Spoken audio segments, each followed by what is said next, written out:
Hello, everybody, and welcome here tonight to Kansas Speedway here in the ARCS iRacing Monday Night Lightning. We're here for week 9 as we head towards the end of the season next week at Darlington. We got a couple of drivers running for the top spot. We got Cody Pennell and Trey Kirk in the top two, just 8 points away from each other coming into tonight. Going to be a fun one. My name is Zach Wetstein. I'm here tonight with my father, Sam Wetstein. How you doing tonight? Oh, wonderful. Ready for another great night of racing. Going to be a fun one. Let's pull up your race information as these guys put up their, or going to try to put up their best qualifying times. Here you see mile-and-a-half racetrack. 100 degrees is the track temperature here at Kansas Speedway. And a lot of room to race here. Bottom, top, even the middle groove going to be up for grabs during this race. And, well, Dad, I think the thing you got to look out for most is these restarts and that initial start of the race. They can get 3, maybe even possibly 4 wide, and it can get pretty dangerous. Yeah, I can get a lot of fun here. We're mid-afternoon, 99-degree track temperature. That always makes for a nice little slick situation. I was watching in practice some guys getting a little squirrely. The more the tires warm up, the more they wear out a little bit. It's going to take a little bit of car control tonight, but like you said, a lot of room. You can make a little mistake here, and it might cost you some positions, but you got a chance to grab it back. Yeah, like I mentioned, multiple grooves here at Kansas, and that's one of the more fun parts of this racetrack is you don't have to pass somebody on the outside or inside. Each one is up for grabs. Now, one might be easier than the other, but it's still Yeah. possible to pass on each of those, the outside or the inside. So, looking forward to that type of racing here tonight. Yeah, and it's got a white line down there, so you might see a lot of guys dipping down below the white line around the start finish line, which is always interesting because sometimes it can gain you a little bit, sometimes it can screw you up because that guy on track above the white line does not have to let you back up. Yeah, no, they don't, but it is common courtesy to allow It somebody up. is. Because if you don't let them up and then they try to force their way up, well, then that wrecks you both. So, Yeah. one thing we got to talk about tonight, the fuel window here for tonight. Well, actually, I'll go with the pit with the stage lengths. We'll go over to your schedule.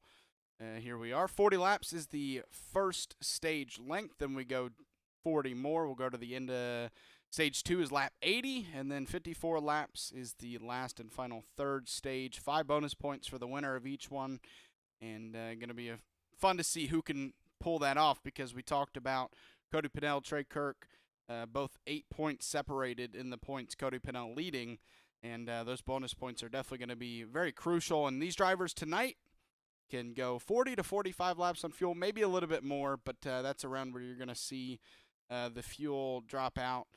Should be able to make it for both stages, and that last stage we are going to have to see a green flag pit stop if we go green through the whole stage. Yeah, and that's interesting because I thought it was a 2-mile track. It's a mile and a half. 100-degree track temperature with a 40. Yeah, that's easy for you to say. 40 lap stage length. I won't see any green flag pit stops on that. You're going to have to make a decision if we get a caution there towards the end of the stage, whether you want to come or not. I think that would be a choice where the leader goes, you stay out. Leader stays out, you go kind of situation.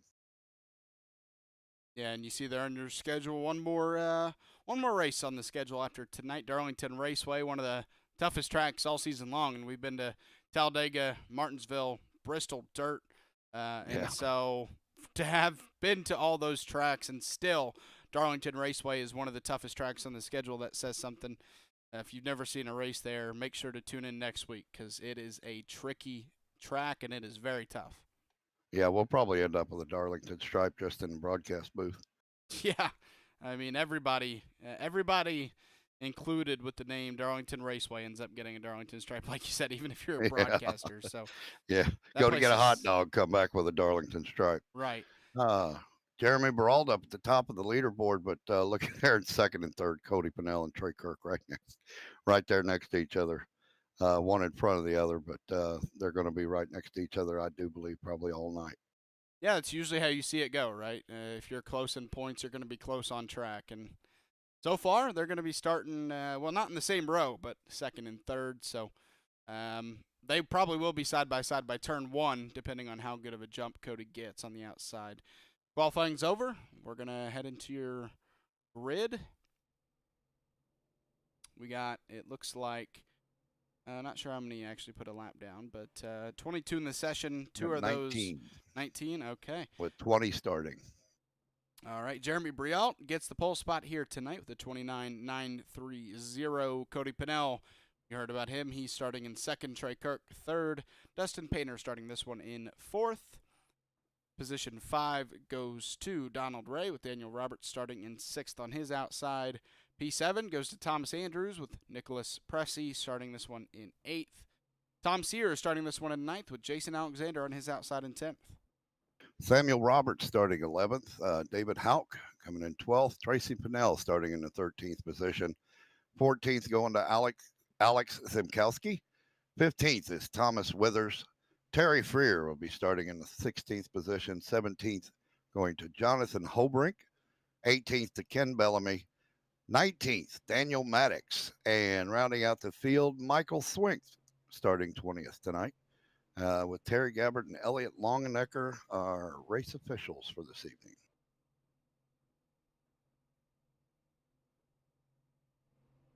As you see the cars there on pit road getting ready to roll off with that pace truck leading them out to the track here very soon. Like we mentioned, we're running 134 laps tonight. Stage 1 goes to lap 40. Stage 2 goes to lap 80. And then obviously Stage 3 goes all the way out to lap 134. And that's when we're going to find out who's our winner tonight. And a very crucial race for at least 2 of our drivers. And we didn't mention the third, but Jeremy Brialt is third in points. But he is 26 points back from Cody Pennell, so that's going to be a little bit tougher for him to come back, but they do get bonus points with these stage wins. So for Jeremy Brialt, he's just got to sweep this race, all 3 stages, to give himself the best chance for next week. Yeah, we'll find out who, if one of our friends is watching, as that pace car truck goes out there to lead us around the track. Yeah. It's truck car, isn't it? Truck car, car truck, either way. I think if they're watching, they'd know. I got a little confused because my crew chief just told me to follow the pace car. So we'll turn that off. Said, wait a minute, am I racing? Also, make sure to tune in next week, not only for racing at Darlington Raceway, but we're going to see some throwback paint schemes as well. And, well, that's always a fun time when you can see all those cars out there wearing old paint schemes. Oh, I love that. We did a throwback last night. Yes, we did. It was very difficult to keep track of where you were at because you weren't driving the normal colors. And apparently I wore the one paint scheme that Josh loved his whole childhood, so I chose right. Yeah. All right, here we go. Pace truck is off. 134 laps here tonight at Kansas Speedway. Jeremy Brialt leading them to it. The green flag is out, and we are off.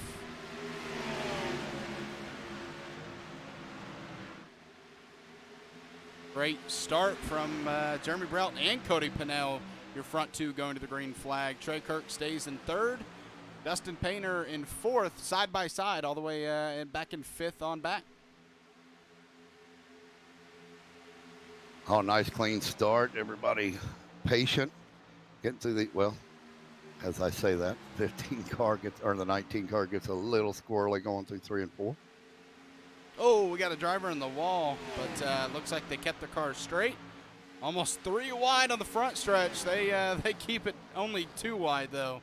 Thankfully, for not only for them, for us, though. I can't have too many of those 3 wides. Give me a heart attack tonight.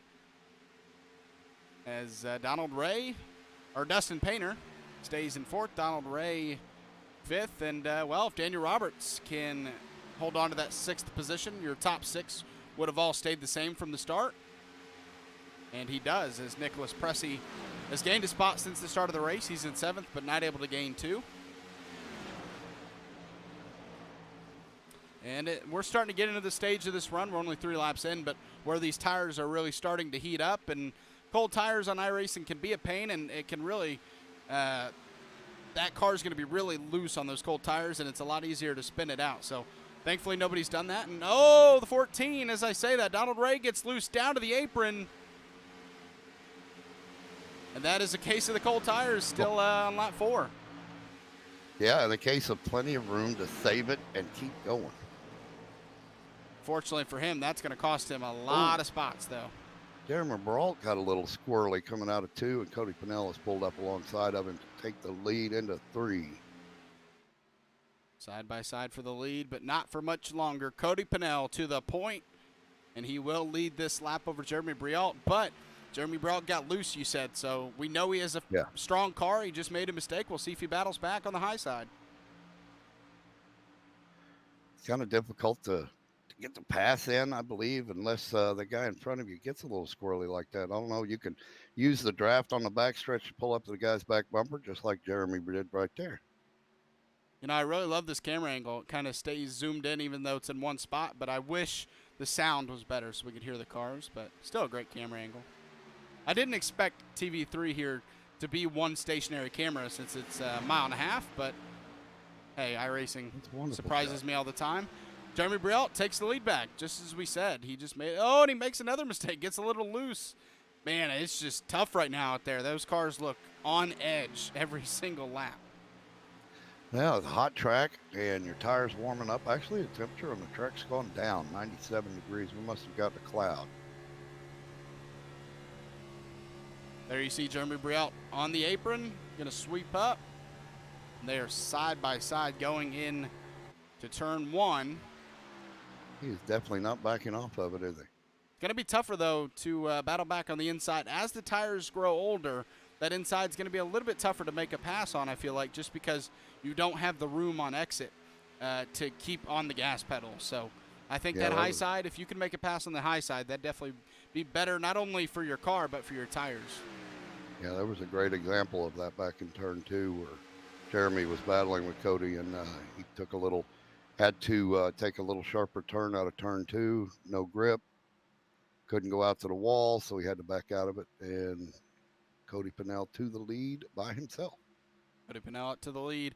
Battle for 4th here. Dustin Painter, Daniel Roberts. Daniel starting to move forward, running on that bottom. Let's see if he's able to make a pass for the 4th position. And you just see that high line gets such a better run off. Yes, it does, and I think that's going to pay off some dividends tonight on that high line, and I see a lot of guys starting to run it exclusively right now. Your leaders are, and it's going to take a lot. It's going to take some fresh tires first few laps to try to get that pass on the inside.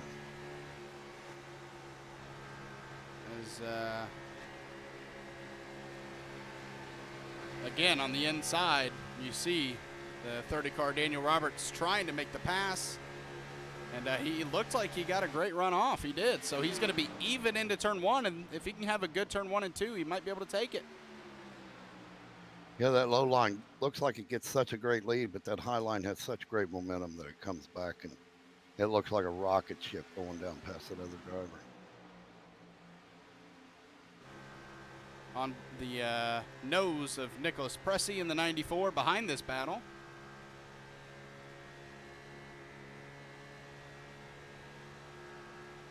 That battle figures itself out, and you see they're moving to the high line. When they're not battling, most of them are migrating up to that high line.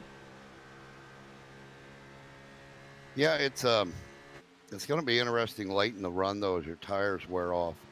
It's a little harder to hold that high line, and you've got to back off your corner a little bit and dive low just to try to make it through the corner, because sometimes when those tires wear off, you get a little pushy, you run that high line, you don't have a whole lot of room between you and the wall. And although some people have said at least you're close to the wall, a little less damage than hitting it from far away. Yeah. Yeah, I mean, it doesn't happen in iRacing, but imagine being on that low line at Kansas going 190 miles per hour and you blow a right front. That would be brutal. Well, so far, Cody Pinnell leading, not by much over Jeremy Brault. Trey Kirk has settled into the 3rd position over Dustin Painter, about a second and a half, maybe a little under a second and a half. Oh, and he gets to the wall, running that high line. Yeah, it's like I said, not only you get a little tight up there, but you've got debris up there from the tires wearing off. So you get into some dirty track, which can get you into the wall as well. You got to think, with this being a bigger track and more aero dependent, will that damage be enough? I think it'll be enough to cost him a little bit of speed. See that right rear dented in, the right front scraped up as well. All from that contact. And, well, that's what we expect to see next week. But yeah, it can happen at Kansas, too. It's a Kansas track. Trey Kirk still holding on to third, and Jeremy Brault making a dive down the front stretch for the lead over Cody Pennell. And this has been an ongoing battle for 15 laps now. And Jeremy Brault impressively takes it into turn one. That car looking strong. Ooh, a little sideways coming out of two, but kept his speed. He dirt tracked that corner.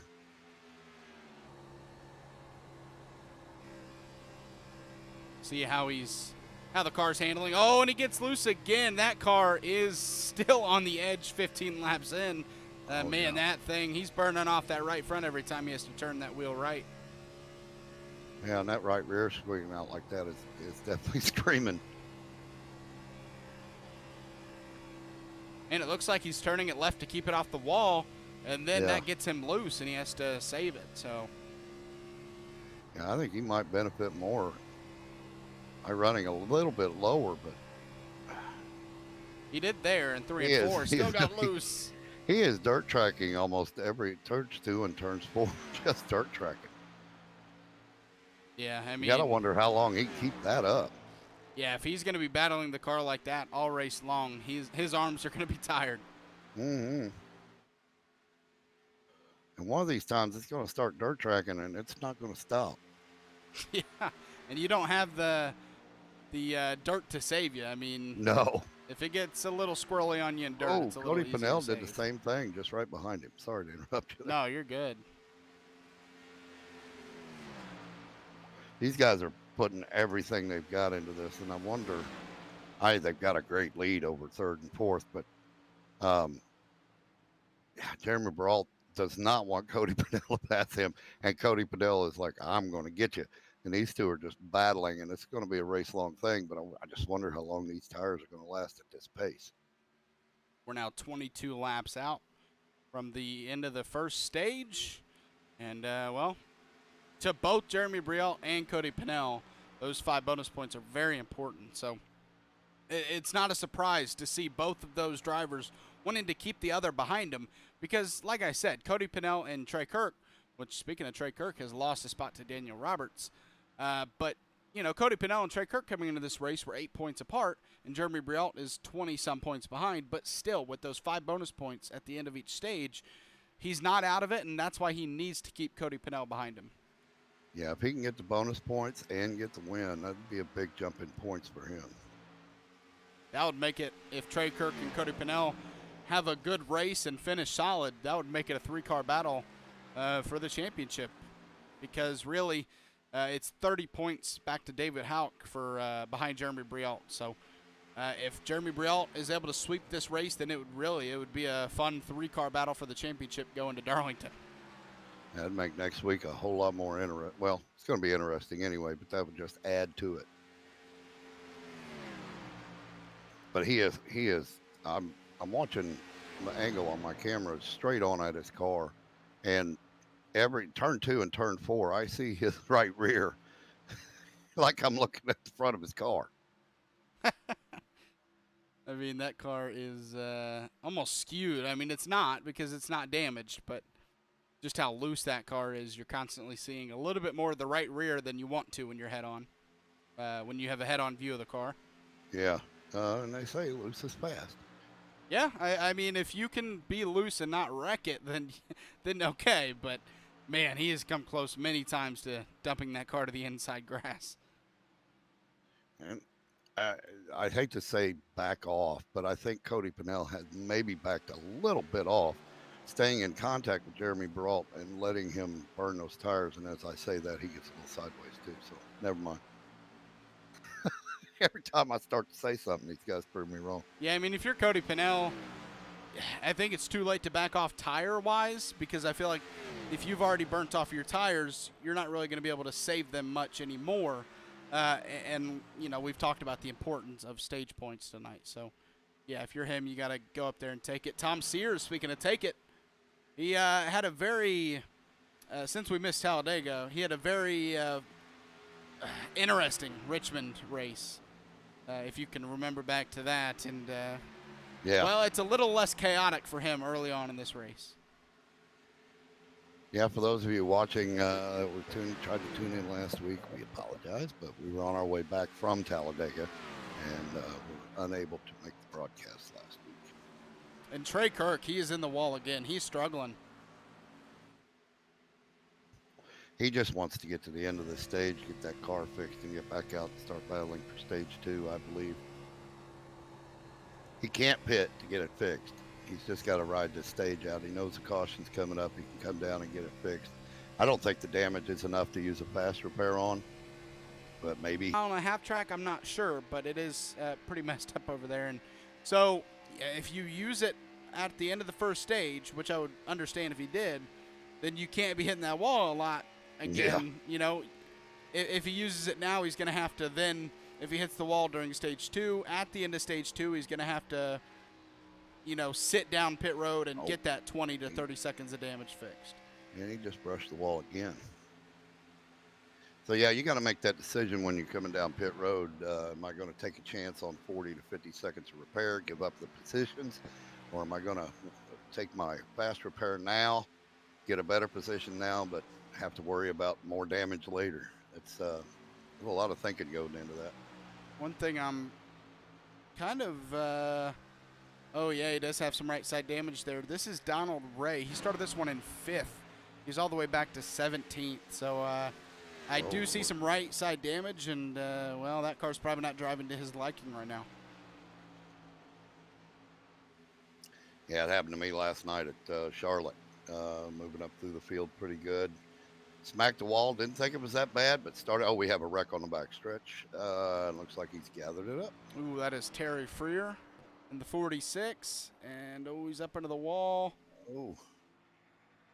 Leaders are going to be coming up on him in about 3 or 4 seconds. I think he's far enough ahead of them that they won't be in risk of getting into him. But here are your leaders, Jeremy Brialt and Cody Pennell, and once again, they are just not one of them is able to run away from the other. No, Cody Pennell is waiting for his. I still think he's going to make a charge here. Maybe lap 35. I don't think he's given it everything. I think he's given it just enough to stay in contact with Jeremy Brialt so he can keep his tires a little cooler, you know, as much as he can to try to make a push at the end of this to get those stage points. I also think he's stuck in that dirty air. I think we're going to see him migrate to the bottom soon, just to try to run a different line, get out of that dirty air, because, I mean, if you're going to make up time, you cannot sit in that dirty air. So eventually, I think we're going to see Cody Pennell run that white line through the turns, and he's starting to fall back about 5/10 now. He's staying up there, though. And maybe this is about all he's got. Jeremy Brialt is still, I don't understand how his tires are still together. He's still going a little sideways through turn 4. Yeah, you got to get out of that air. You got to get some downforce on your car to get some speed. Get in that dirty air just is not good. They are currently about 4 seconds ahead of Tom Sears in 3rd, so they are running away with this one right now. And these are 2 drivers who are like, maybe we don't need stages in this one. Yeah. Maybe we can just stay running away from 3rd place. But that's what makes it interesting when you have stage racing, is it doesn't matter how fast you are. Eventually you're going to get grouped back up, and that can always could be a risk. For how fast you are, you can still get caught up in something on a restart once you have stages, and you have to, you know, get that caution that you know is going to come eventually. Yeah, and it's got its pros and cons. And the con is you're grouped back up when you have a nice lead. The pro is everybody's going to pit. You're going to get new tires. Anybody that doesn't pit is going to be a sit and duck and probably be escorted off the track because they're drunk. I can tell you one person who is not enjoying this track right now, and I'm not picking on him, but I've seen Thomas Withers get loose and fall down to the white line of the backstretch multiple times. He's getting really loose out of 2, and I can just tell he's not enjoying this one right now. But this is about I would say, our biggest group of racing going on. Alex Simkowski making a pass on Dustin Painter. He had a tough race at Richmond. Cody Pinnell making a move on Jeremy Baralt. Let me get the Talladega numbers up, or standings. Alex did finish 5th at Talladega, so a nice rebound for him last week after a tough Richmond race, and right now sitting in the 6th position. So, and he started in 14th. So, and this race isn't over yet, but 2 nice races for Simkowski after a tough Richmond. We do have someone down pit road. That's Tracy Pinnell coming out of pit road. I think Tracy. Did Tracy start this one out in the grid? No, he has 17 laps. Okay. He must have just joined. Trey Kirk has settled in to 5th. We were on him earlier. Apparently he did join, but I don't, because he's only 17 laps down, so might have been an issue with the internet or something. We saw Cody Pinnell try to make a pass on Jeremy Brielt, like you mentioned, and we saw him side by side, but Jeremy Brielt used that high line to his advantage, and this is what you're going to see. If the person goes to the inside line and cannot make a pass, you're going to see him fall back because they're just going to lose so much momentum. So now Cody Pinnell, after he's fallen back about 5/10, he's got to regroup and go at him again. It's about 3/10 gap now, and I think he's got one more shot at this if he can get there. If he doesn't make the pass this next time, I think it's over for this stage. Unless and he Jeremy got real loose coming out of 4. Unless Jeremy makes a mistake, of course. Yeah, I believe Cody was setting him up to try to make another run. Got real loose coming out of 4 and lost even more time. Still has time, 3 laps until the stage end, but yeah, he's got to start getting back up there now, and he's 7/10 back. So the more he falls back, the less time he has to make this pass, and the more it looks like Jeremy Brielt gonna at least be able to lock up the first of 3 stages, and he's a third of the way of sweeping this race, but does have to get through 2 more laps. Yeah, if these guys stay this strong, get good pit stops, and race like they've been racing so far, they're going to be like this battling at the end. What you always wish for, right? You want that battling at the end of the race, and we got it at Richmond. That was one of the best races of the season, really. Yeah, and I do believe, looking at the time and the track temperature, we're starting to lose the sun a little bit, and track temperatures come down way down to 87 degrees. So these guys are going to come in and get from fresh tires and come back out to a little bit cooler track. So it's going to drive a little different. So we'll see how that affects them in the second stage.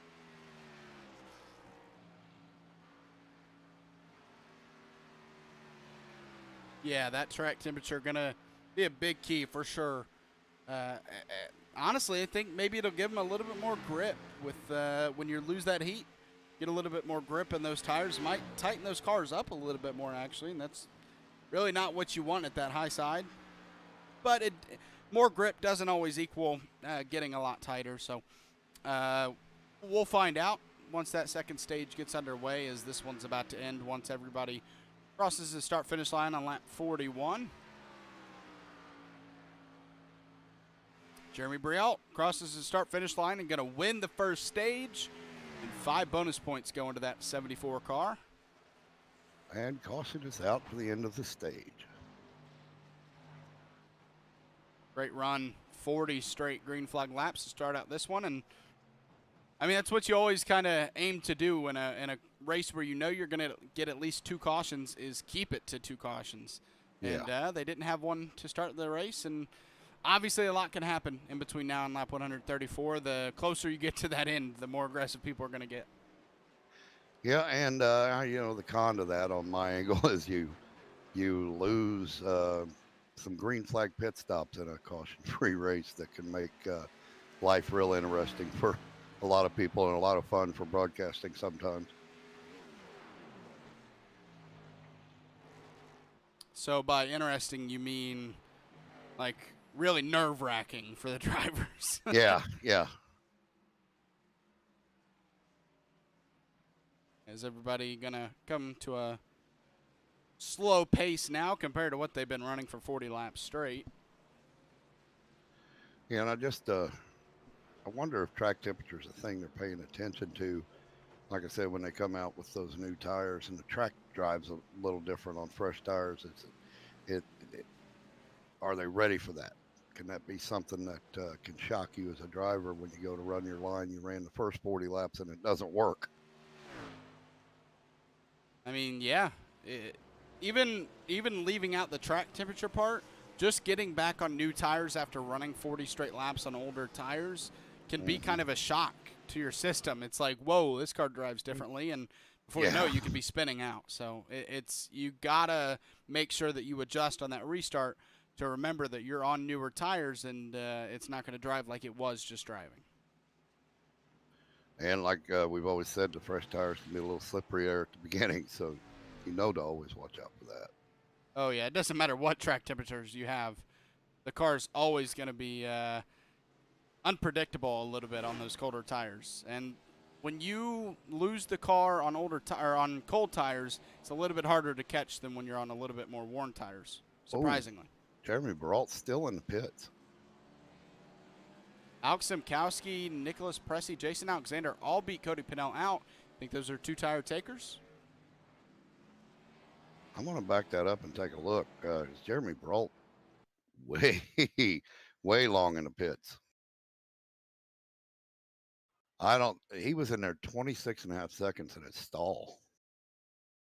Oh, wow. The only thing I can think of is damage repair.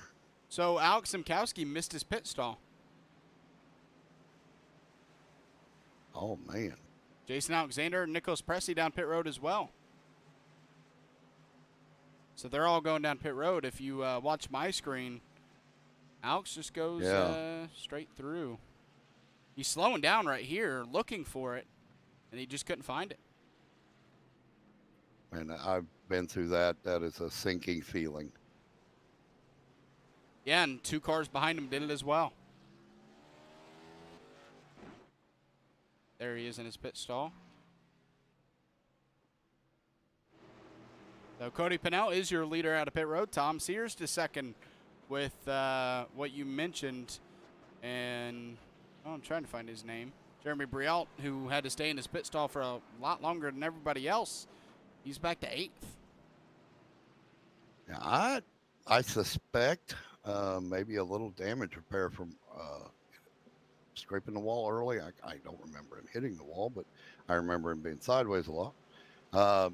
Looking at my pit stop times, I don't see anybody that took 2 tires. So Michael Swink in the 18 car, he's up to 6th. He started 20th.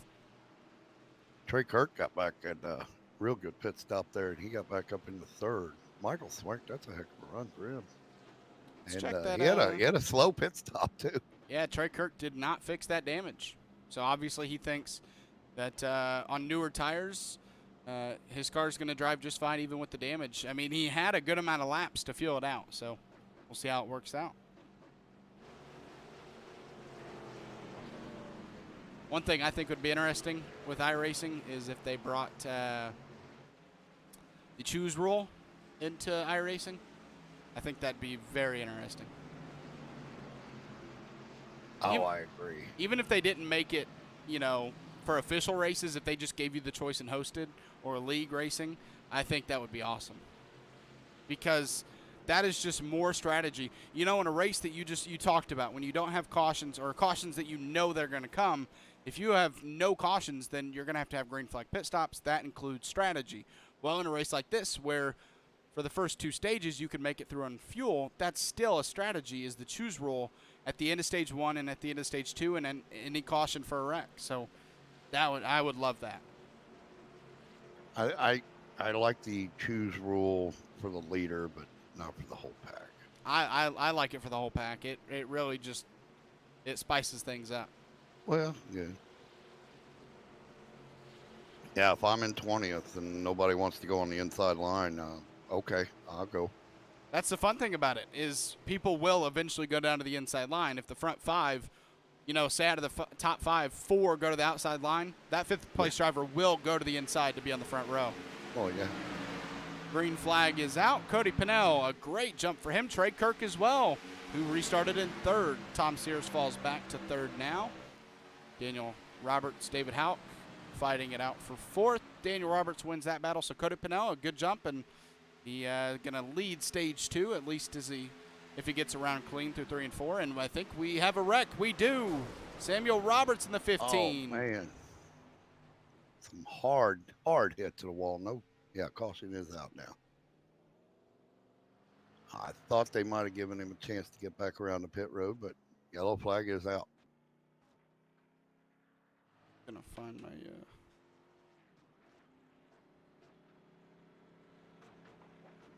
I cannot locate.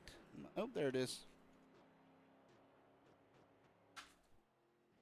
Forgot to plug this in. There we go. So when I go here, you now, well, should get, there we go. Rebels rewind.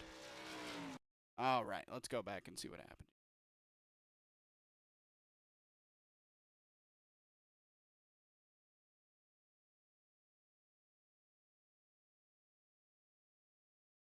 All right, let's check out what happened. Samuel Roberts, the 15.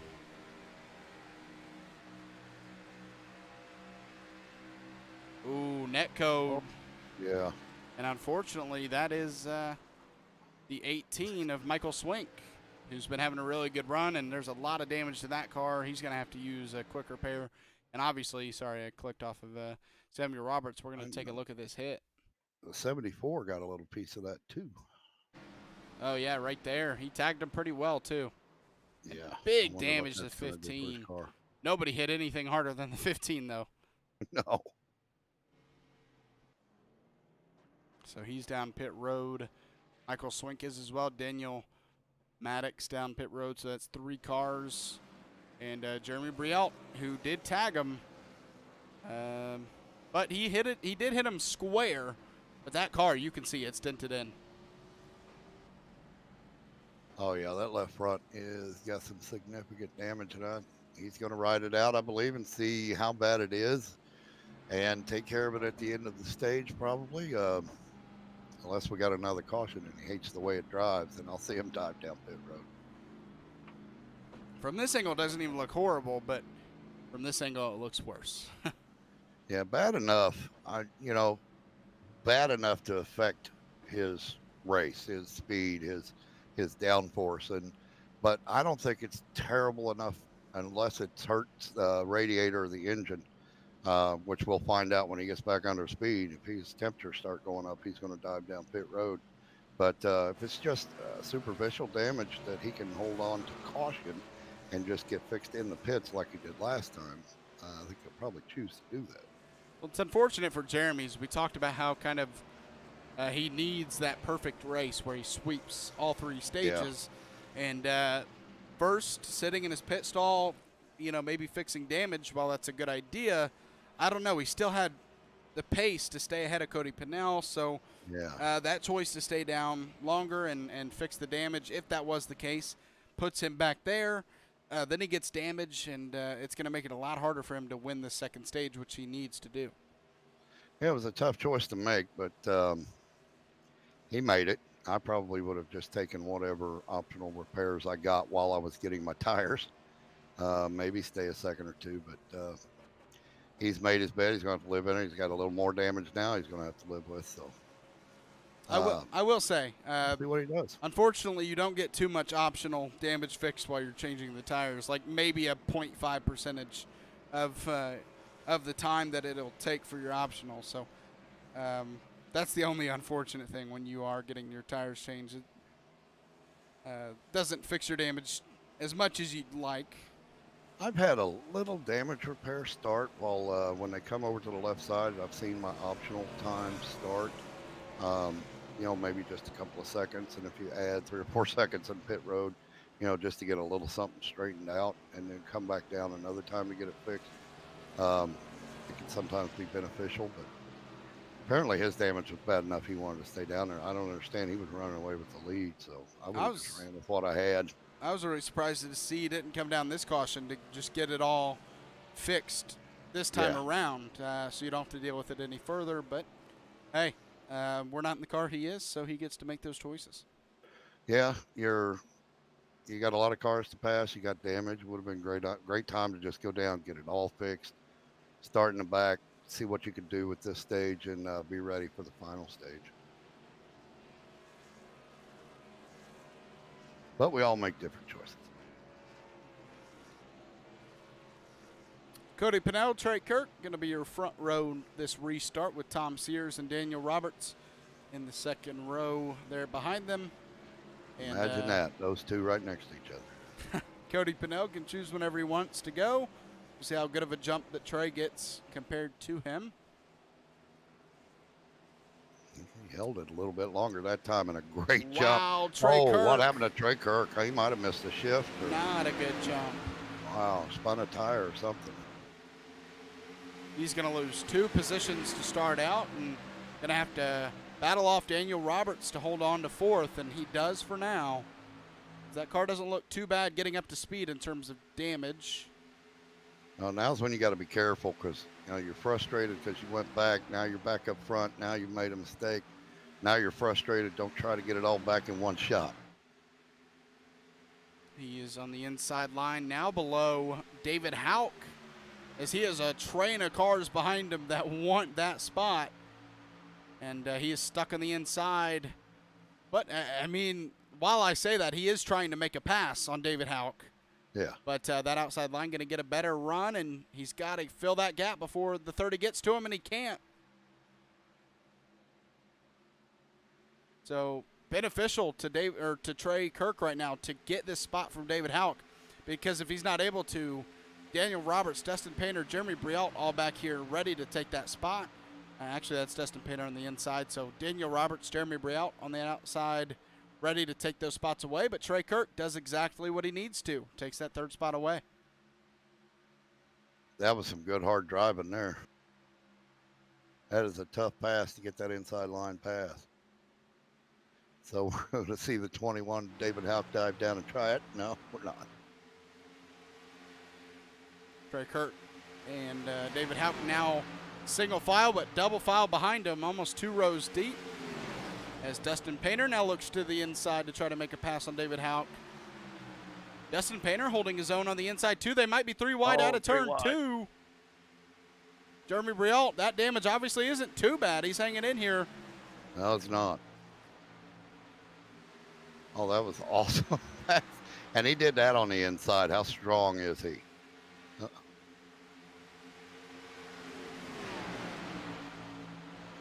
Oh, they're 3 wide behind them. Going into turn 1. Are they going to stay 3 wide? They are. Got to be careful. It gets figured out as that's Alex Simkowski that clears those 2. Thomas Andrews and Nicholas Pressey stay side by side. Yeah, I think 94 Nicholas Pressey saw that, went, nope, I'm going to back off a little bit. Hey, we talked about throwback paint schemes next week. We already got a taste of it this week with Thomas Andrews. And Jeremy Brialt is charging up through here. He's caught up with Trey Kirk now. Makes a pass on Daniel Roberts, and like you said, Trey Kirk as well. That car is still really fast. Speaking of fast, maybe a little bit sneaky fast after we watch this battle here, I'll mention it. As to the inside goes Jeremy Brialt. Wow. And strong move. He is hungry, and maybe he heard us. He's like, man, I got to win this stage too. Passed him like he was sitting still. Sneaky fast right now, though. I mean, we've seen him inside the top 5, but Tom Sears, he's only 6/10 back from Cody Pennell right now, so he's holding on tough. He's in, Tom had well, that was Richmond, wasn't it? Yeah, we talked about that earlier. He was up, he was back, he was up, he was back. It was a tough night for him. He'd love to come out here and get this win. Of course, anybody would, but after you have a bad race like that, the best cure for that is a win. Yeah, he finished 15th with 12X at Talladega, so that didn't go very well for him either. So, yeah, definitely looking to bounce back tonight. But he's, I mean, he is 3.5 seconds ahead of him, so not for now at least, but he does have a hungry Jeremy Brialt hoping to make that 3.5 second gap a little bit less throughout this second stage, as we are 22 laps out from lap 80, and that is the end of stage 2. Trey Kirk falling back now. He had gotten up to third, but lost the spot to Jeremy Brielt. Now loses spot to Daniel Roberts, and he's got David Houck right behind him once again.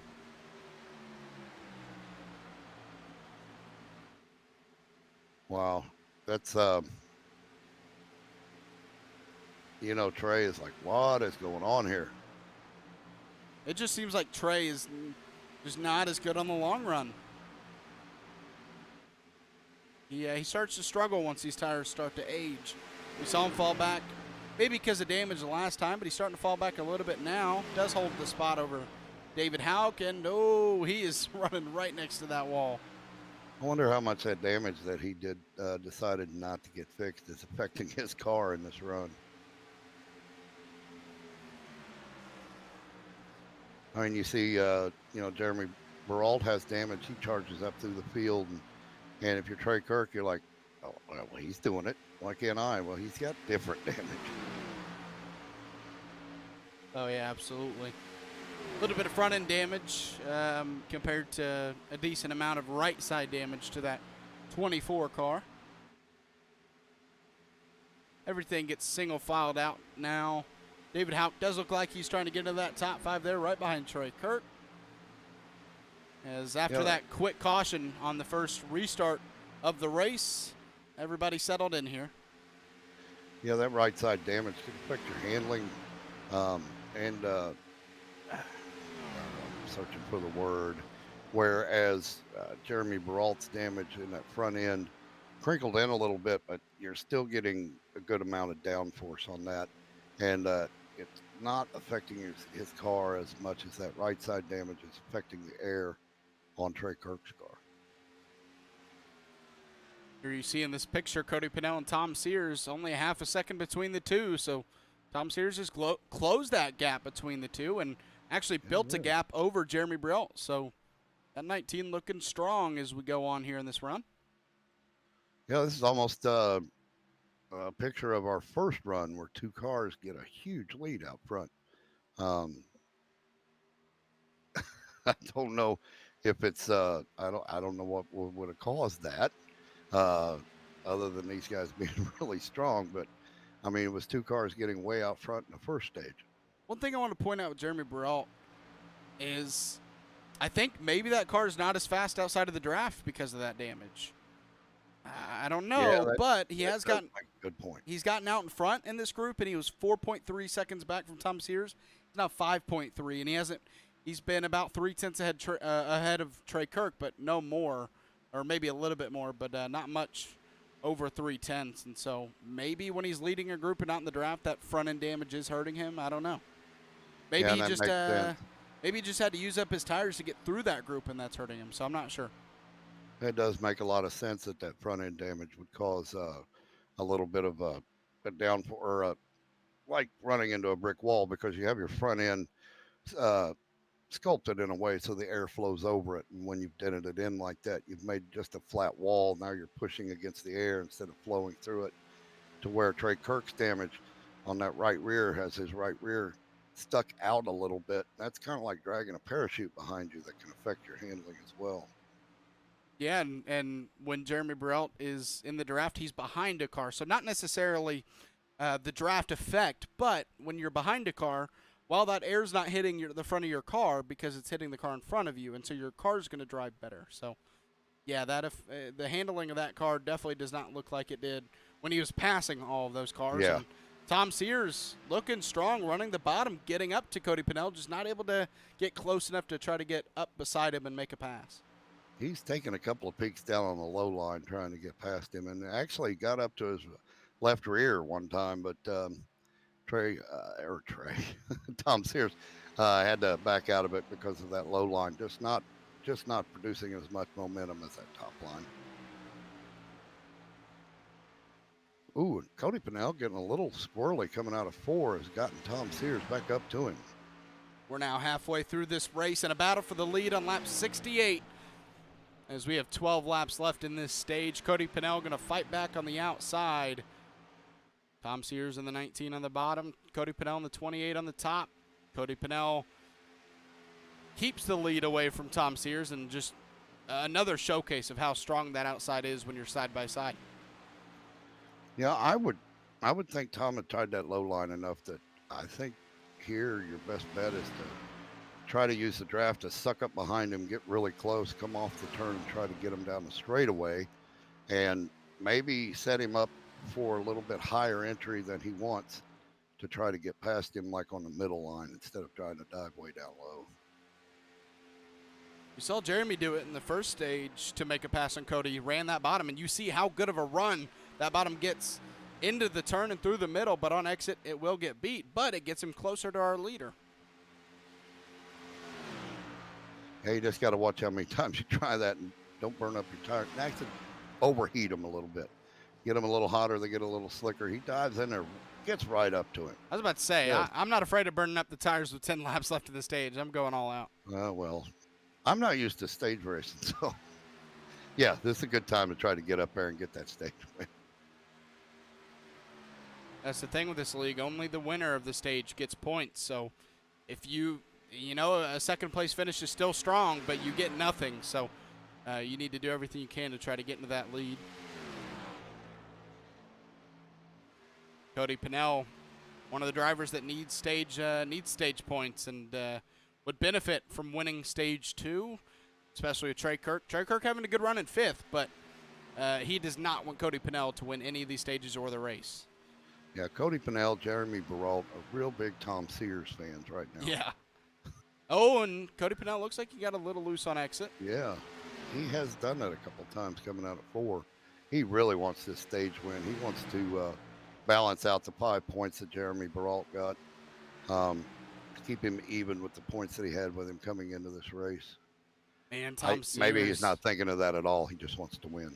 Tom Sears just not close enough to get up and side draft Cody to keep him right where he is instead of getting the great run off, and that is what has kept Cody Pennell in the lead so far on that high line. But man, Tom Sears is just getting so close, and if he can get a good enough run in this turn, I think he can get up next to him on the backstretch. Oh, he has too. He's not going to be able to clear him, but we'll see if he gets a good enough run to stay with him. He just can't. I mean, it's just tough. Yeah, what Tom needs there is a little wiggle from Cody like we've been getting out of turn 4. He needs to be getting up like that and get Cody to get a little wiggle going so he can get past him. Let's run a little onboard here just with Tom Sears, see line he's running, and listen to his throttle on exit. Got to be very careful on throttle, and he actually gets up next to him. Just not enough yet. Man, this is great racing with 6 laps left in the stage. He might pull this off. You're going to see both of them go down below that white line now. Yeah, he needs to get a little side draft here, and I think he can pull it off. Oh, he doesn't go up for it. Oh, he just dives in. That's what he needs. Can he get up before? He needs to go up now. And Tom Sears to the point. Yeah. We're going to see a crossover move from Cody Pennell. You know this means everything to Cody to try to win this stage. He's going to dive bomb back, but not enough. Tom Sears fights back on the outside. Man, great racing going on. If Tom Sears is able to complete the pass, I think that might be good enough. He does. We'll see if he can run away with it. Still 5 laps left. This isn't over. Yeah, that's the thing about coming off the pass like that. When you go up to the wall and slide up in front of somebody like that, you got to control your flow to the wall. So that might unsettle your car a little bit where the guy gets the crossover move and comes back down underneath you with momentum. I'm really great racing. I'm really surprised. Tom Sears is staying on the bottom, and yeah. Well, luckily for him, Cody Pennell pushed him instead of trying to make a pass. But you saw how good of a run Cody got on him running that high line when Tom ran the bottom. So I'm really surprised he's sticking to it. I guess he's dancing with the date he brought, I guess. And it's working for now. He's 3/10 ahead of Cody Pennell with 3 laps left. And what a run from Tom Sears this stage. like I said, he was kind of having a quiet top 5 that first stage, and this time around he gets second early on, and eventually, like you just saw, takes the lead away late in this stage and has all of a sudden become one of the new favorites to try to win this race. Obviously, there's more than one favorite to try to win this race, but he's become one of them. I think this low line is working for Tom a lot better now because he's getting a lot better exit off the corner. When you don't have the car outside of you, you can get a real good run off the corner going out to the wall. We did see Kansas on the new dynamic tracking. The bottom line did become better than it ever has been, so we're seeing that with Tom Sears right now. Yeah, because he's getting a little later entry in and a lot better exit off than when he was trying to pass Cody Pennell. So he's getting some good speed out of that line. So we're coming to the end of the stage here, 2, 3, and 4.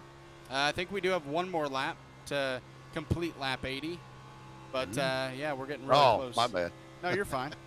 I'm doing math again, folks. To get the caution next time around across the start-finish line. As Tom Sears doesn't even have to look in the mirror anymore. Just look out the front windshield and he'll be fine down the back stretch for the final time in this stage. And this is one of the cars that's been able to... Jeremy Brault did get up to third, so... Oh, yeah, that's where he made a pass on Trey Kirk. Yeah, but that's right. Yeah, he's not been able to run away at all with it as the stage ends. And Tom Sears wins stage 2 here at Kansas Speedway. And in my opinion, I think when we come down, Jeremy Brault's going to use that fast repair, and Trey Kirk probably as well. Yeah. And I love the move because those are 2 fast cars, and they're going to fix those cars. And I think they're going to be right back up there with these guys, and we're going to have maybe 3, 4, 5 car battle for the lead. Maybe not all at once, but at least on the restart. Well, we were thinking Cody Pennell, Jeremy Brault, and Trey Kirk battling for the front. And Tom Sears, great run up here. We got a new contender for the win on this race.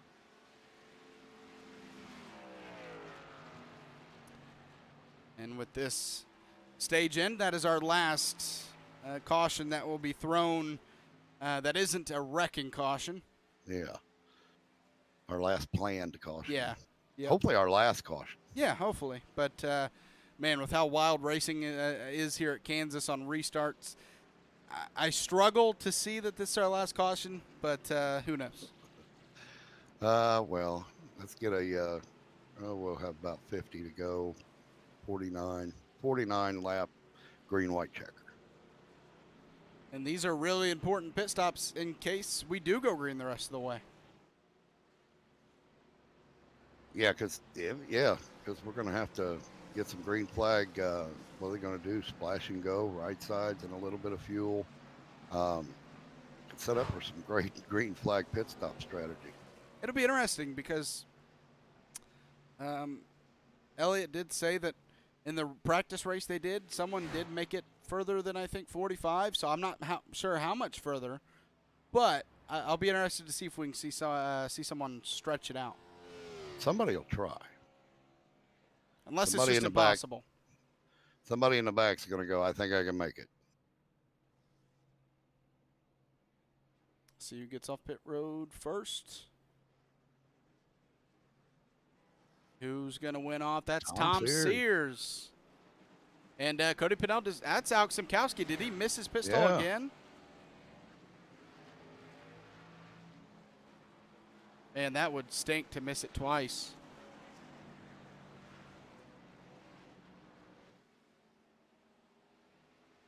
But Tom Sears and Cody Pennell both get out 1-2. He did not miss it. Oh, okay. Was he behind Jeremy Brault? I wasn't paying attention to fourth and back just because we were watching that battle for the lead, but I'm watching his pit stop now. See if he just took 2. Or he just had to really look at the clock, I guess. But yeah, right sides only. Okay. For Alex Simkowski. Interesting move. We'll see.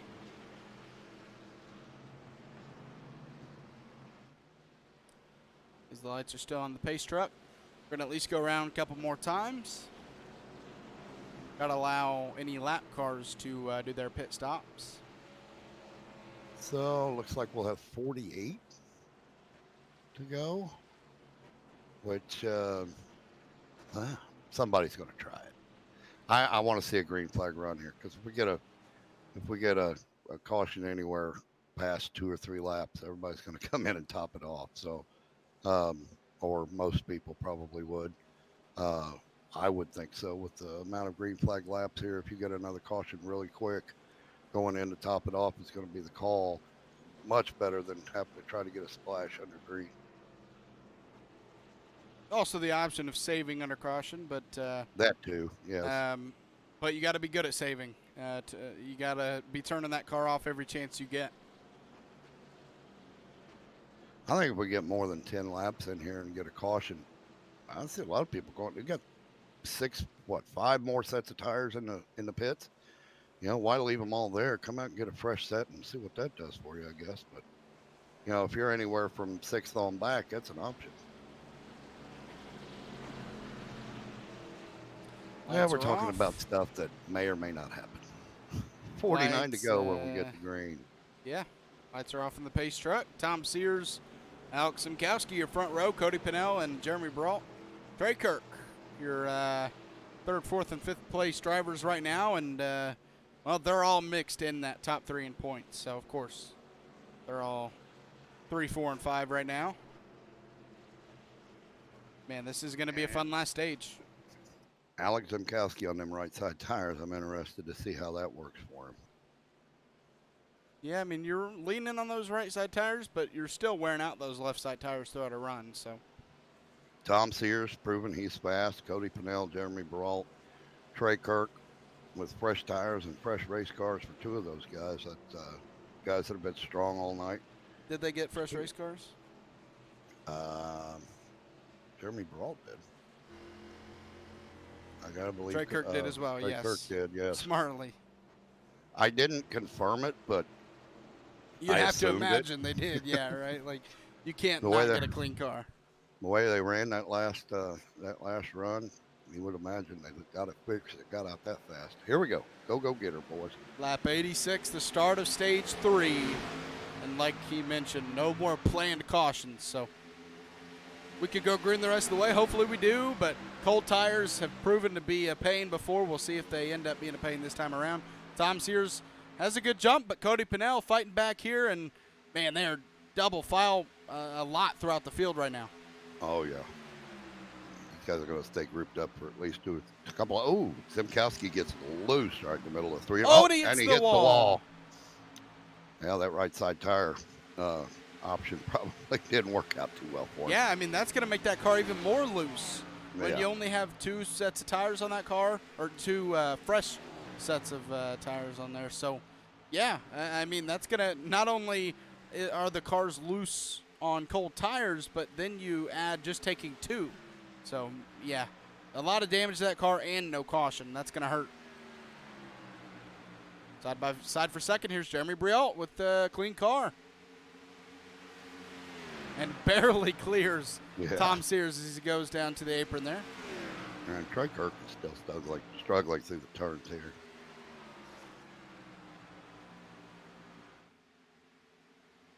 As Cody Pennell back to the point. He's grouped it back up, though. I think that might have been a case of cold tires. I always like to take a look at our biggest mover throughout the race. Jonathan Holmbrink has taken that title for now. He's started in 17th. He's up to 7th. And Michael Swink's still with us from 20th to, well, now 11th. He was 10th, so they both had moved up 10 spots. Kid Bellamy up to 10th from 18th. That's some good movers there. Yeah, Michael Swinkin 12th right now after getting some damage earlier. Has a fresh car now, though. As that is the 20 of Jonathan Holmbrink right now. He has Jason Alexander there in the 53 knocking on his door.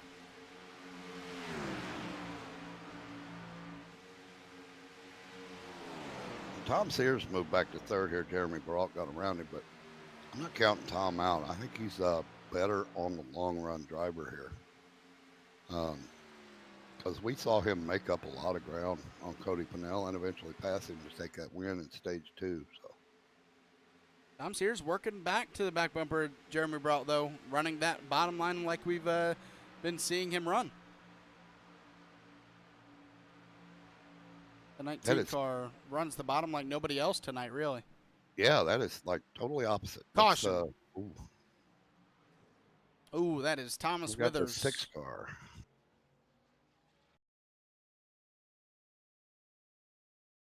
Ooh, and wow, a lot happened down the front stretch for him. Little contact with the 18, little brushy. And the 17 gets him late, so. Oh, and there's Michael Swink, gets a little bit of it.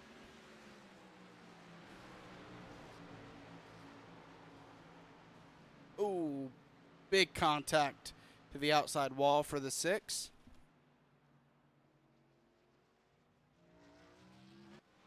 Oh, and he's smoking now. Oh, bummer. Yeah, and the 17 come through and got a little piece of him trying to get around him and caught him upset.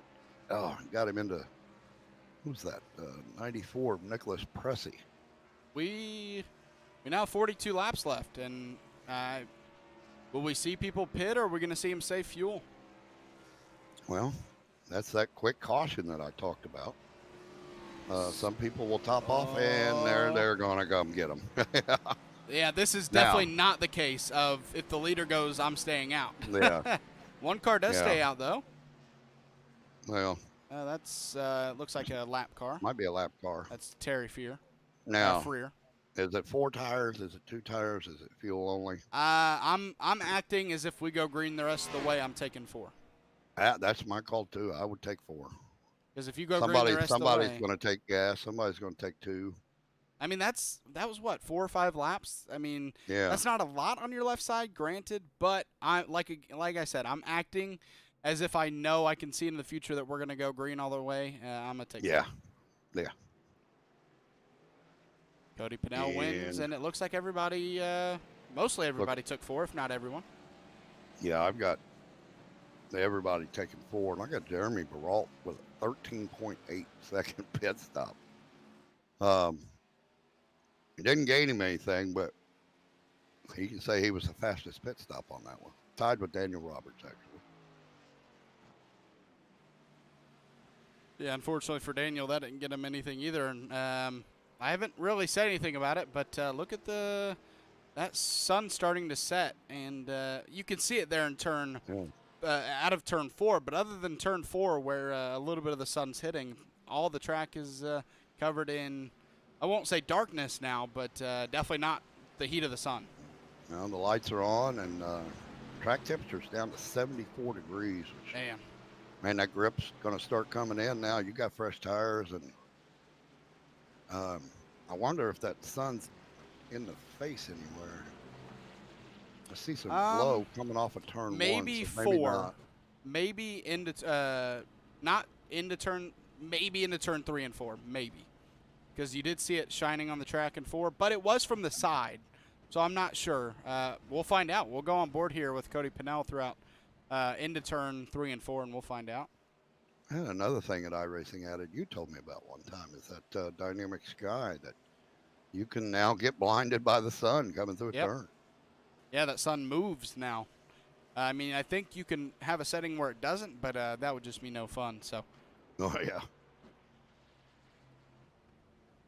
Well, everybody's got enough fuel to the end. Well,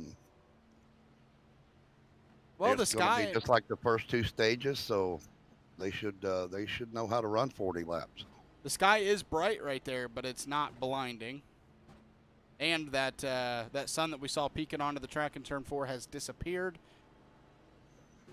So I imagine maybe the light that we saw on the front stretch would have disappeared as well. And I am looking at the official track clock, and it's actually moving a little faster than normal time. So it won't take long for that sun to be down. Oh, yeah. Finish this under darkness. Yeah, that light on the front stretch is gone as well. So that sun has cleared the track. Now it's just going to be in the I mean, there's a little bit of light, but we're going to now see a lot of the racetrack lights and no sunlight on that racetrack. Yeah, we're going to finish this dark. Day to night, track changes. Track's cooled down.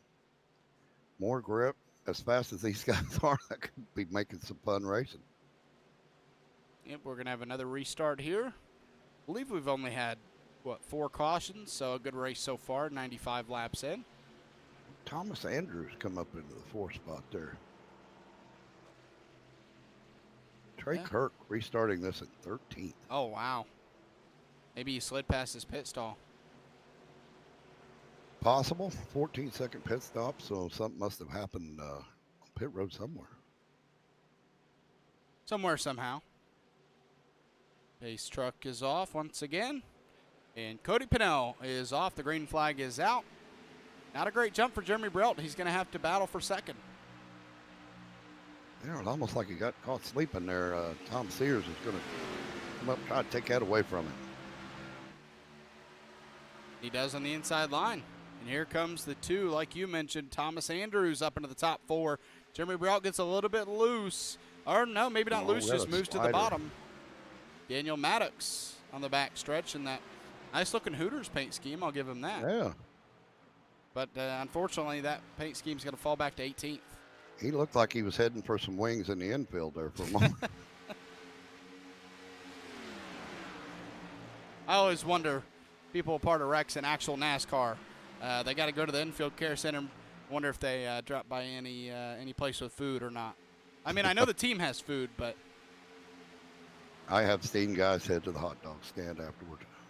That'd be funny. You're just getting a hot dog during a caution, and all of a sudden you see a driver. Yeah. Hey, you're supposed to be out there. Hey, where are you racing? I like, dude. Battling going on here still. Jeremy Brelt, Tom Sears. Tom Sears actually kind of trying to keep Jeremy Brelt in the dirty air on the bottom line. That's also where he's been running. Oh, Cody Pinnell, a problem on the back stretch. What is that? Looks like he just got loose, and instead of maybe reacting too quick, he just let it go down at the bottom so he didn't spin himself out. Maybe he heard about them hot dogs. He heard me say there was wings down in the infield. Yeah, right. Had an ADHD moment, wings. No, I got to race. Trey Kirk, you mentioned he restarted 13th. He's up to 8th, passing Jason Alexander. And Donald Ray, who we had mentioned, he fell back to 17th after starting this one in 5th. Well, he's back up to 7th, so a nice rebound for him.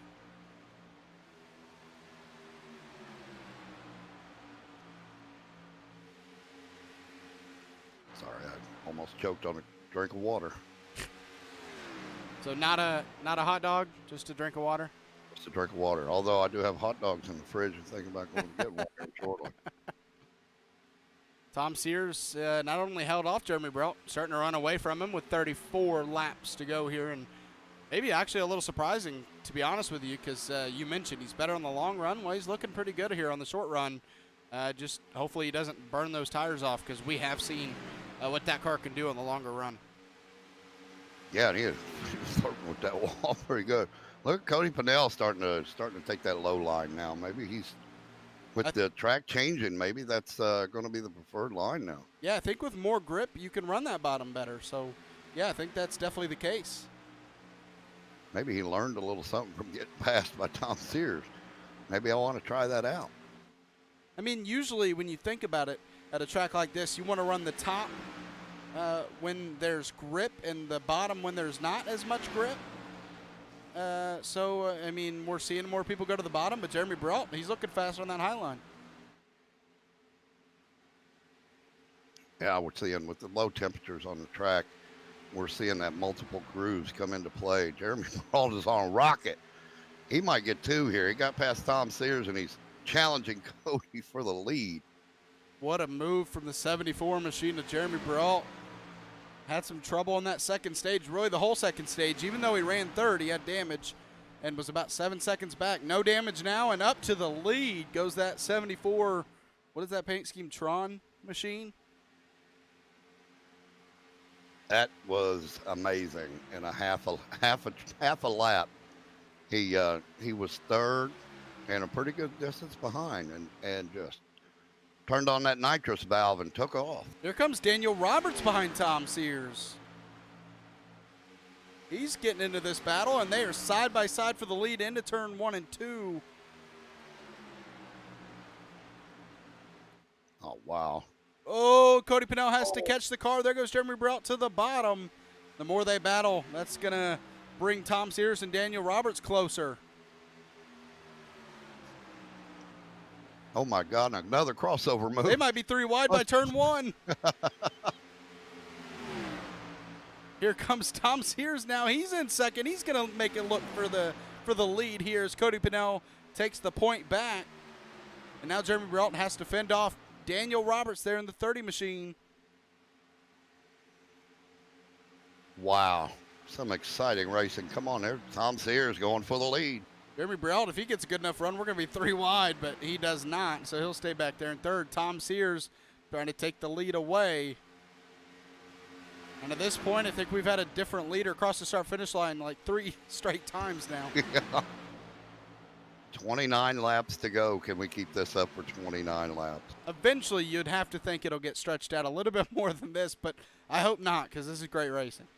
I think if I was Tom Sears, I wouldn't have tried the crossover move or to cross the slide move, because every time somebody slides up, the crossover move comes back, takes the lead back. Right. And if I'm behind these two, I'm chilling out. I mean, they're racing behind them, but I think I'd chill out a little bit. Let them battle. Let them waste their tires. Tom Sears, great run down on the bottom. And if he could just hold the middle line, I think he'd probably do a lot. Well, no, I was wrong. But that slide up move, when he slides up, he has to catch the car, which costs him a little bit of speed. And that crossover move from Cody Pennell, he just gets a great run to go past him again. One thing I was thinking about while you were talking there, it's not relevant to this battle, but we didn't talk about it when the caution came out. That caution really helped Alex Simkowski. He took 2 tires. He got a lot of damage. He fell back, got that caution, got a chance to fix the damage and take 4 tires, and he's up to 9th.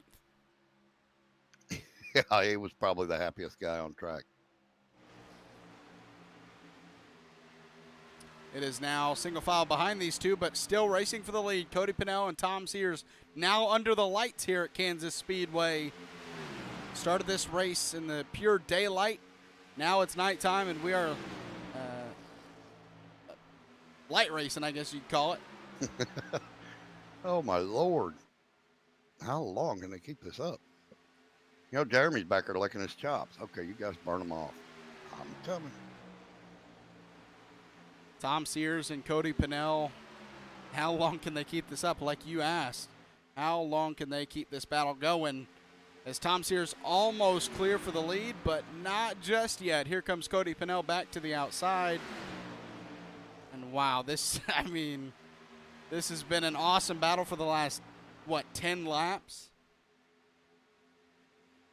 And Tom Sears did what I suggested. Was he did not go all the way out to the wall on that slide move, and Cody Pennell was forced to either take him to the outside or back off a little bit. I think he was anticipating Tom sliding up so he could slide underneath him, and it didn't happen. I think it might have confused him a little bit.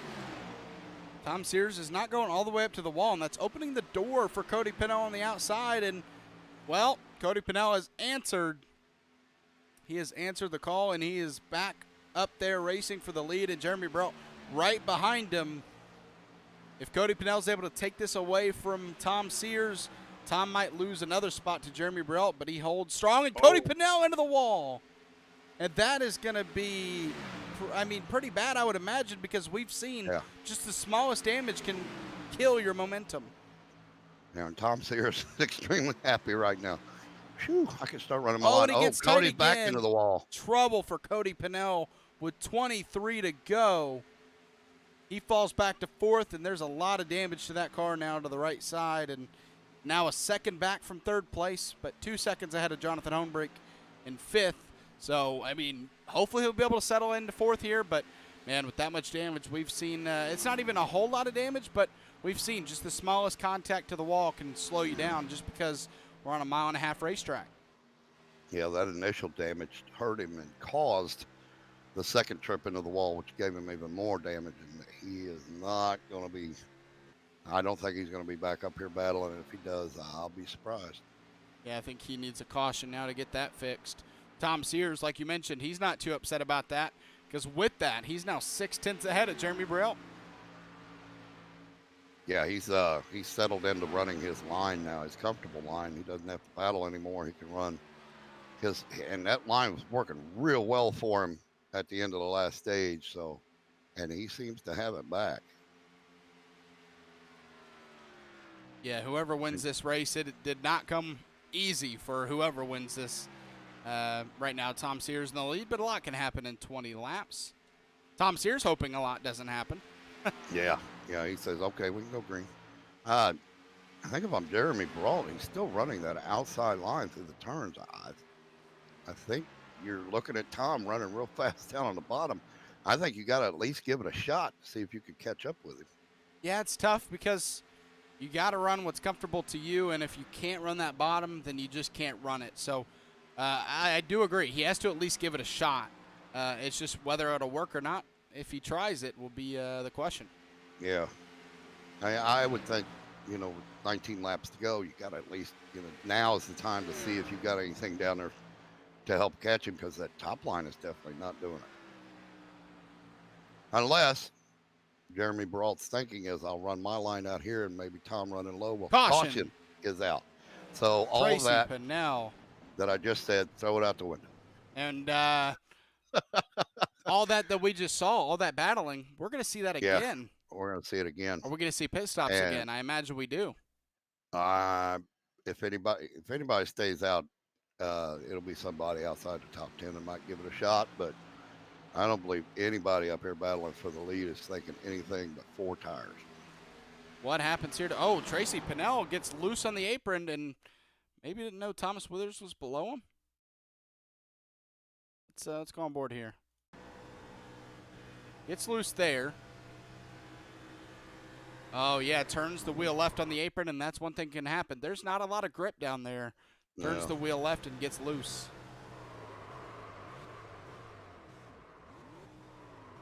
Ooh. And that has spiced things up here tonight. Well, if any of these guys were paying attention to Alex Zinkowski, then they will not take 2 tires. If they weren't paying attention, somebody's going to try it. Yeah, I think you got to take 4 here if you pit, and I think you got to pit. So everybody so far going down pit road, even outside the top 10. Yeah, if you don't pit here, you're in trouble. In the back, hoping just maybe get 10th.